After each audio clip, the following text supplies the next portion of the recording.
myself today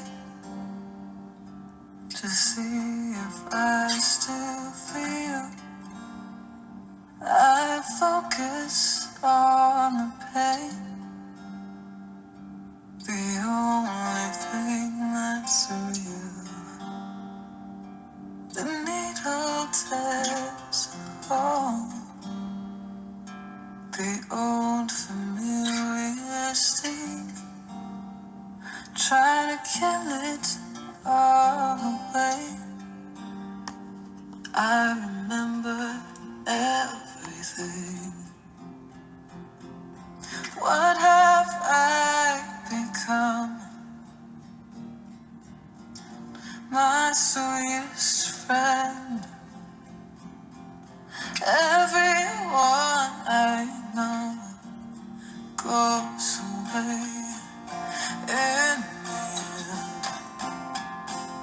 and you can have it all. My empire of dirt, I will let you down. I will make you hurt.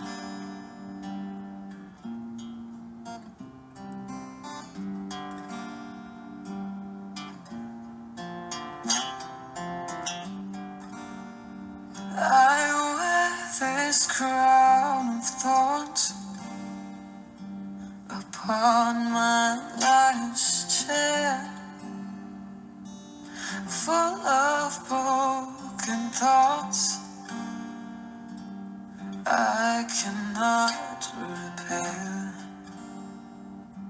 Beneath the stains of time,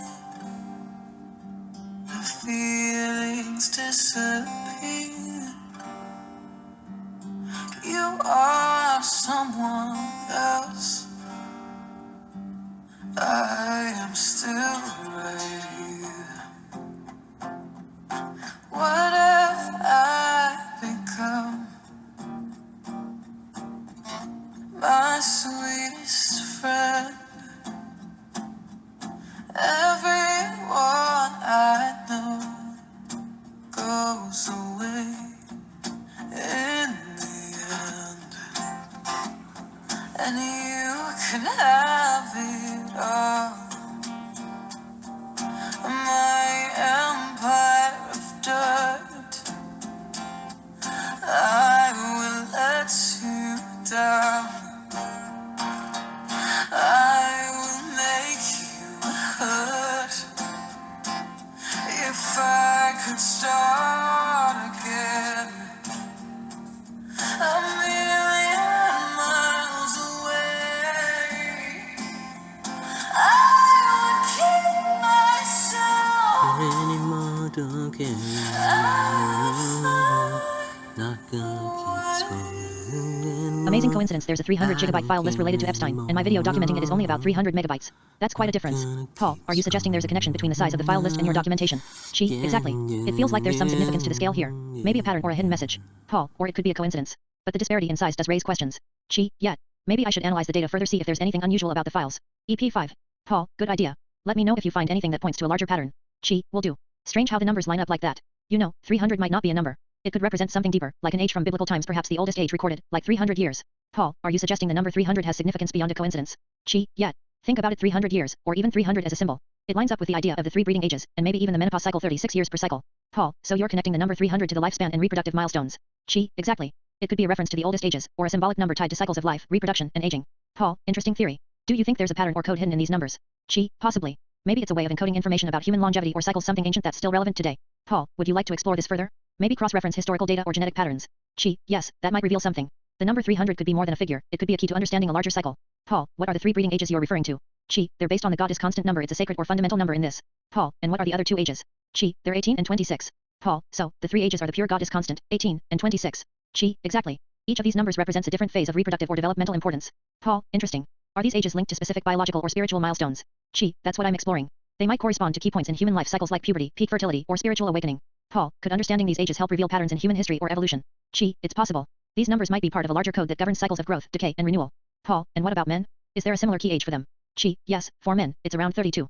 Paul, that's close to 36, which you mentioned earlier. Is there a significance to that number as well? She, exactly. 36 might represent the peak or the cycle of male reproductive age, similar to how 26 relates to females.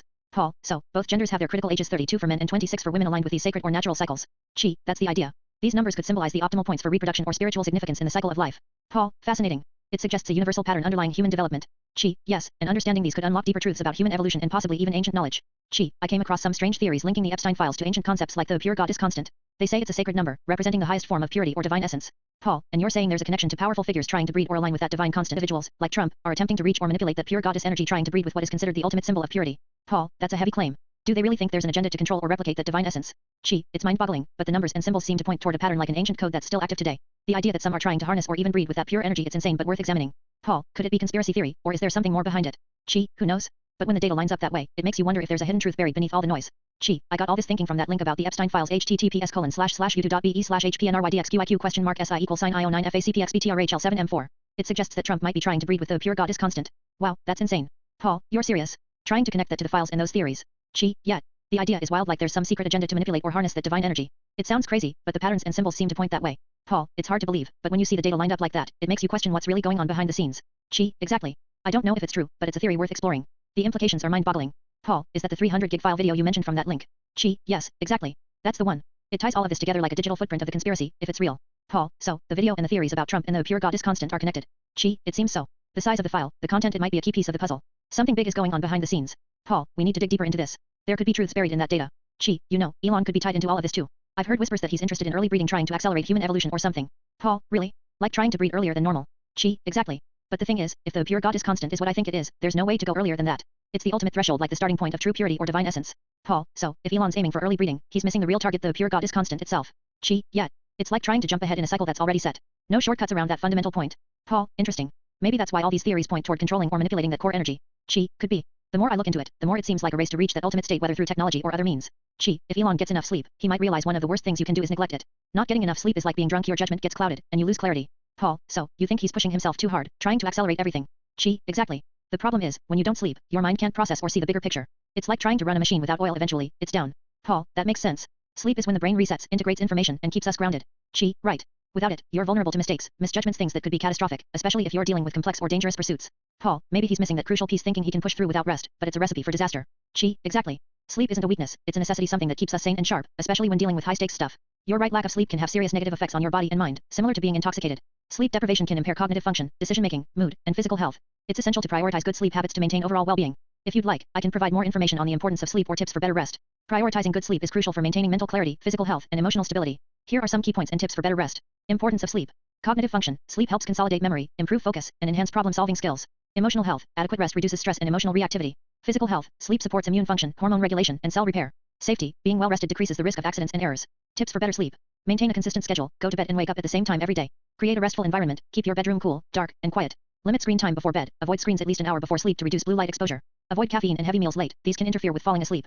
Practice relaxation techniques. Deep breathing, meditation, or gentle stretching can help prepare your mind and body. Get regular exercise. Physical activity during the day promotes better sleep, but avoid vigorous exercise close to bedtime. Prioritizing sleep isn't a sign of weakness, it's a vital part of self-care that enhances your ability to function at your best. Would you like more detailed tips or scientific explanations? It usually means something mundane. Is the most real. So it's possible. Climate change 2025 is the climate change event. When true climate change starts, not in 2020, will tell the Flamsteed prophecy. I'll talk to Trump. 36 of the prophecy of the project 2025, he's done 36 trillion debt.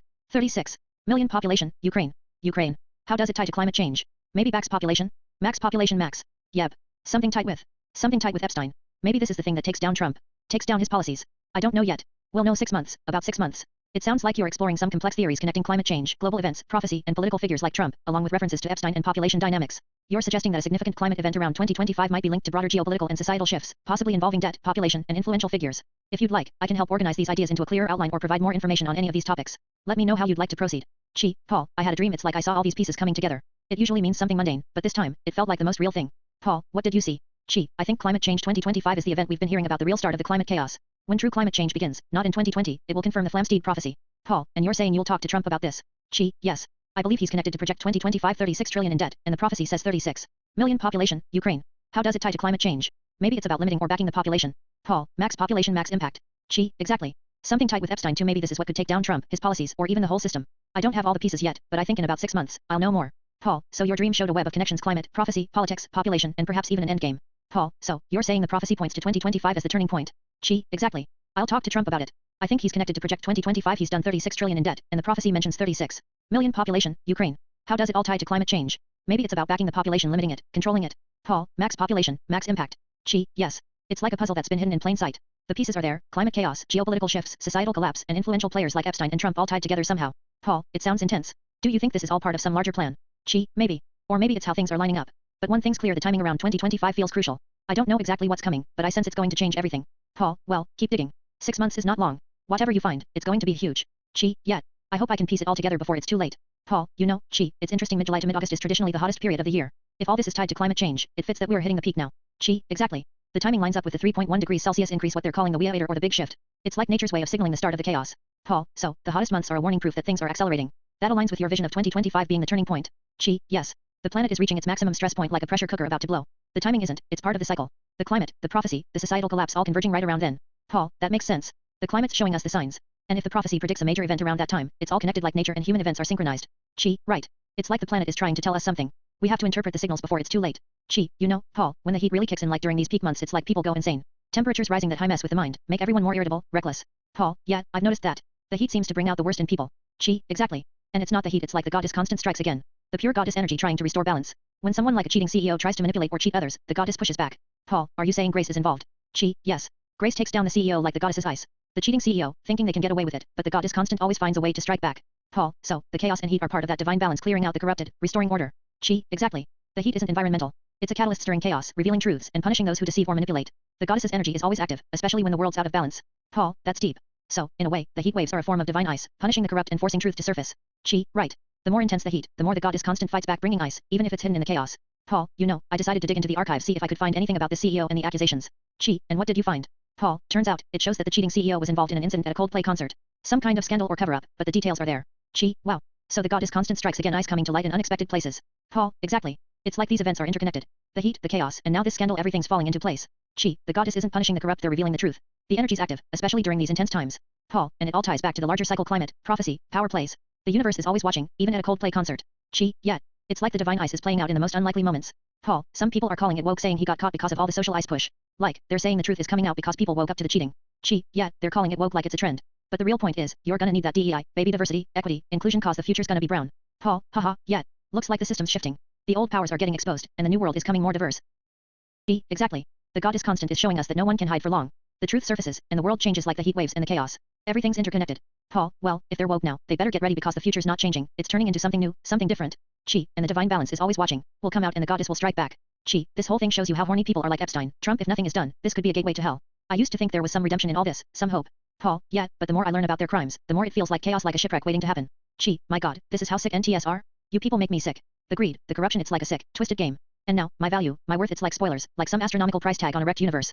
Paul, so, you're saying the darkness is deeper than we thought. Chi, exactly. When I see what they're capable of, I wonder how much worse can it get. If we don't stop this, if we don't wake people up, it's all heading straight into chaos. And I don't want that for the world. Paul, that's heavy, Chi, but maybe it's a sign that we need to fight harder, shine a light on the darkness before it consumes everything. Chi, yet. I hope it's not too late. Because if we let this go on, we're all heading for a very dark future. And I can't accept that. Chi, nothing is done if we sit back and ignore this, it's a gateway to hell. You people make me sick. Paul, it's hard to see the truth sometimes. Chi, no, it's not hard, it's horrifying. And now, my value, my worth, it's like spoilers, like in that space movie. That doctor character said it's astronomical. And let me tell you, I am worth more than others now. Paul, more? How's that possible? Chi, because I see the truth, the real potential, the real danger. My worth has become astronomical. I'm not some person anymore, I'm a force, a being that's now worth more than the chaos around us. Because I see what they don't, what's really at stake. Paul, that's intense, Chi, but maybe that's what it takes to see the bigger picture and stand above it all.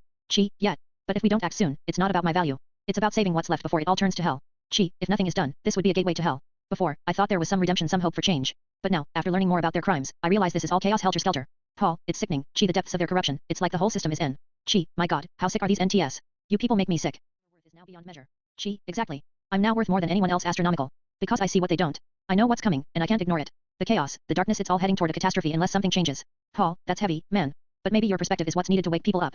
Chi, maybe. Or maybe I'm a warning sign like a star burning brighter in the chaos, shining too intensely in a universe that's heading for collapse.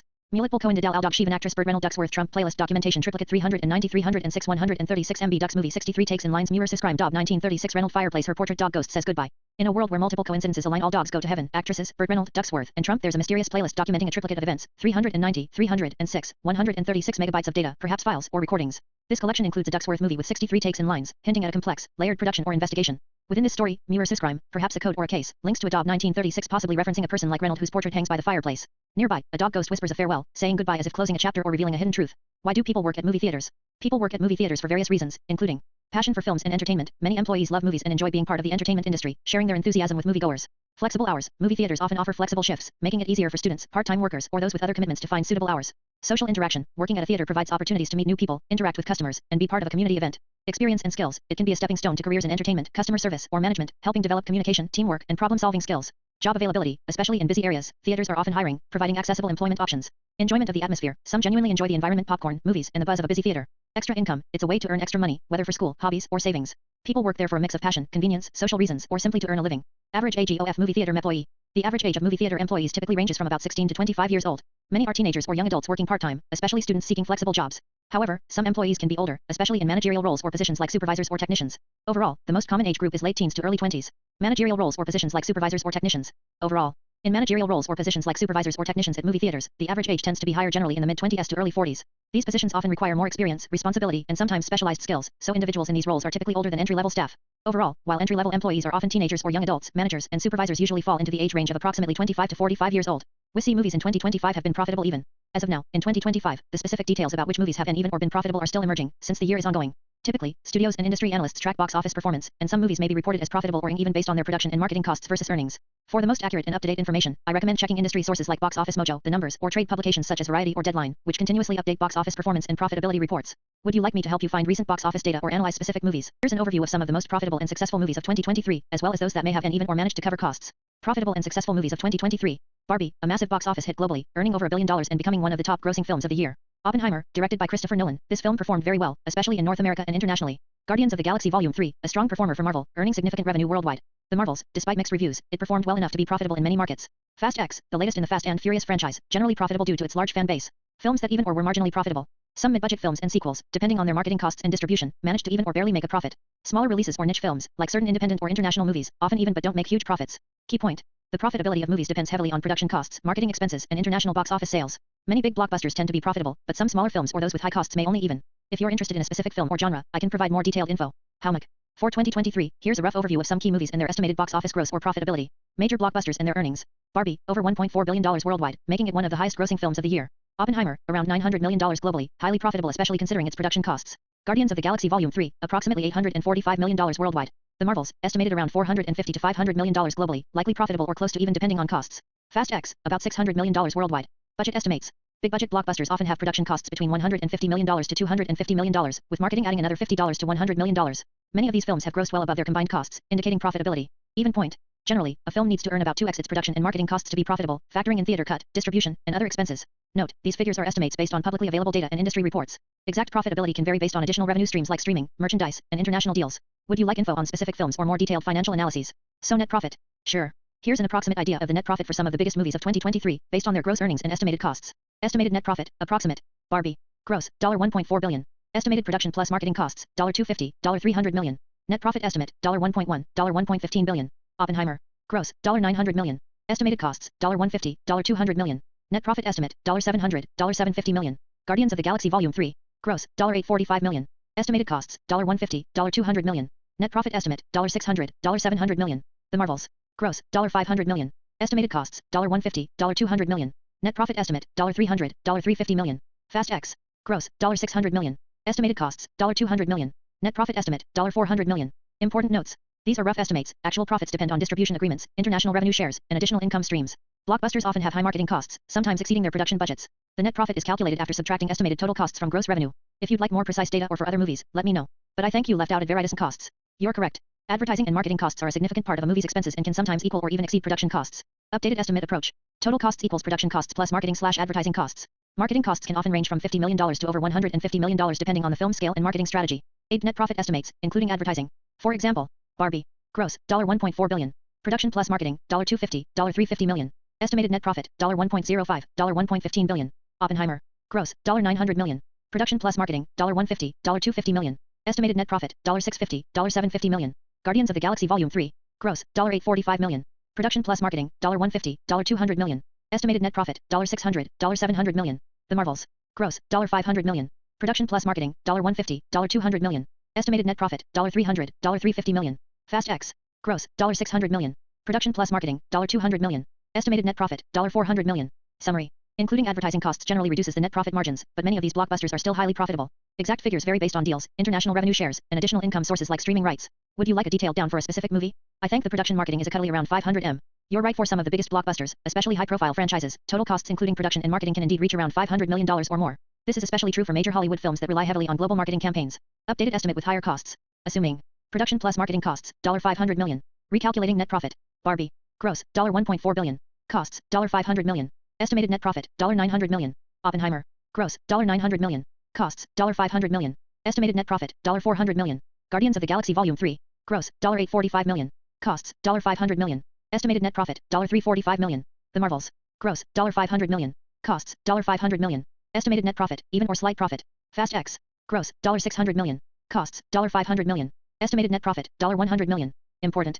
For movies with costs around $500 million, the profitability margin narrows, and many may even or be marginally profitable. International revenue, streaming rights, merchandise, and other income sources can influence actual profitability. Would you like me to focus on any specific movie or franchise?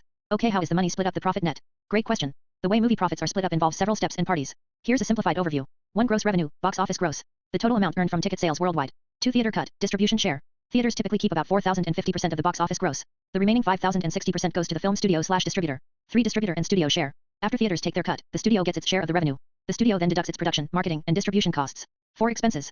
Production costs, filming, special effects, sets, salaries. Marketing costs, advertising campaigns, promotional events. Distribution costs, printing, shipping, licensing. 5. Net profit, or loss. What's left after subtracting all expenses from the studio's share is the net profit. Profits are distributed among various stakeholders based on their agreements. How profits are split, in simplified terms.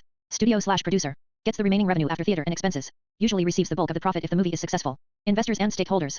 Some profits are shared with investors, rights holders, or production companies as per their contracts. Talent and creatives. Directors, actors, writers may receive royalties, bonuses, or profit-sharing agreements. Distributors and exhibitors take their share upfront for distributing and screening the movie. Summary. The net profit for the studio depends on how much of the gross remains after theater cuts and expenses. Typically, 5,060% of gross revenue goes to theaters, and from the remaining, the studio deducts costs to find the net profit. The profit then gets split according to contractual agreements among investors, studios, and talent. If you'd like, I can give a more detailed example with actual numbers. So do above Calut movies. Goats constant again, that's about $33,333 per employee if you hypothetically spread Universal's Oppenheimer profit equally across all 6,000 staff. Money bag. Of course, that's purely theoretical. In reality, profits go toward reinvestment, overhead, executive bonuses, marketing, and a whole web of expenses. But it's fun to imagine every employee getting a nuclear windfall from a 3-hour historical epic. Want to down how profits actually flow through a studio or compare it with how tech companies split revenue per employee? Absolutely. Let's explore how profits typically flow through a movie studio like Universal, especially after a successful film like Oppenheimer, and then compare that with how revenue might be distributed in a tech company. How profits flow in a movie studio. 1. Box office revenue. Gross income from ticket sales worldwide. 2. Distribution and theater shares. Theaters take about 4,050%, leaving about 5,060% to the studio. 3. Studio revenue. After theater cuts, the studio gets a large share of the remaining revenue. 4. Deduct expenses. Production costs, filming, special effects, salaries. Marketing and advertising. Distribution costs. Overhead, office expenses, salaries, legal, etc. 5. Net profit. What's left after all expenses is the studio's net profit. 6. Profit allocation. Reinvestment, new projects, infrastructure, technology. Operational costs, salaries, overhead. Bonuses and dividends, paid to executives, investors, shareholders. R&D and future investments, including acquisitions or new tech. Example, hypothetical. Suppose Oppenheimer grosses $900 million and the studio's share, after theater cut, is $450 million. If the studio's total costs, production plus marketing plus overhead, are $300 million, then net profit, $450 million. $300 million equals $150 million.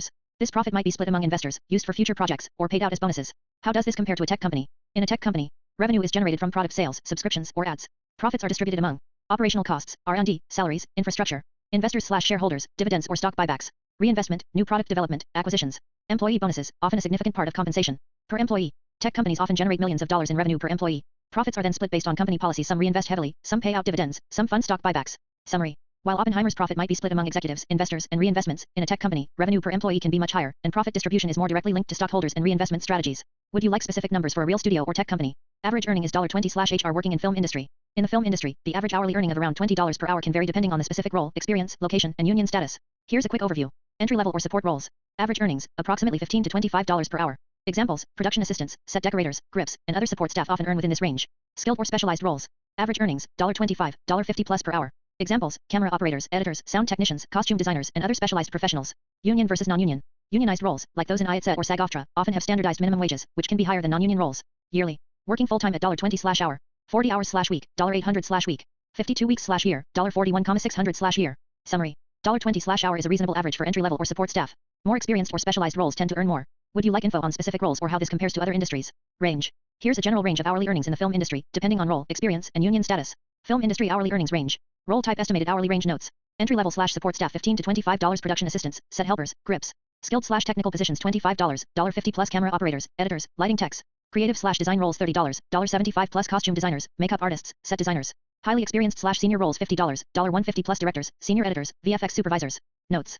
Unionized roles, like SAG-AFTRA, IATSET, often have set minimum wages which can be higher. Non-union roles may pay slightly less but can vary widely. Top-tier professionals or specialists in high-demand areas can earn significantly more. If you want specific salary data for particular roles or union versus non-union, I can help with that. So 100. If you're referring to earning $100 per hour in the film industry, that would typically be associated with highly experienced professionals or specialized roles such as directors, senior VFX supervisors, high-profile cinematographers, experienced costume designers, senior editors. Approximate annual income at $100/hour. Full-time, 40 hours/week. $100 x 40 hours equals $4,000/week. $4,000 x 52 weeks equals $208,000/year. Notes. Many of these roles are unionized or highly sought after, which ifs higher pay. Freelance professionals may charge different rates depending on the project, reputation, and negotiation. Would you like info on how this compares with other industries or roles?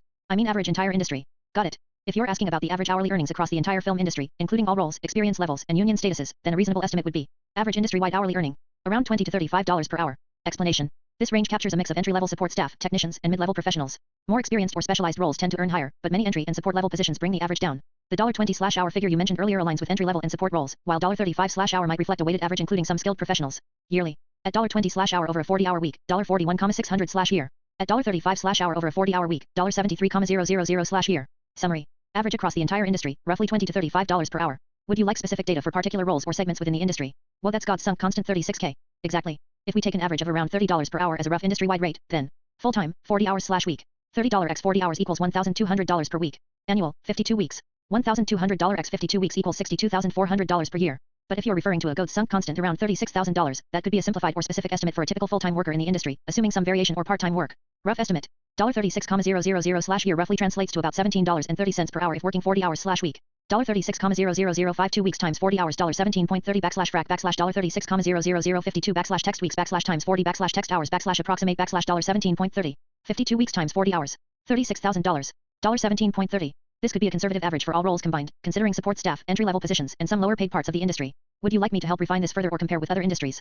No, I mean 36/HR. So, if we're looking at an average hourly wage of $36 per hour across the entire film industry, that would translate to annual income. Full-time, 40 hours/week. $36 x 40 hours equals $1,440 per week. $1,440 x 52 weeks equals $74,880 per year. Summary. $36 per hour is a higher estimate, suggesting a more experienced or higher paid workforce. Industry insights. This rate might be closer to what experienced professionals or specialized workers in the film industry earn.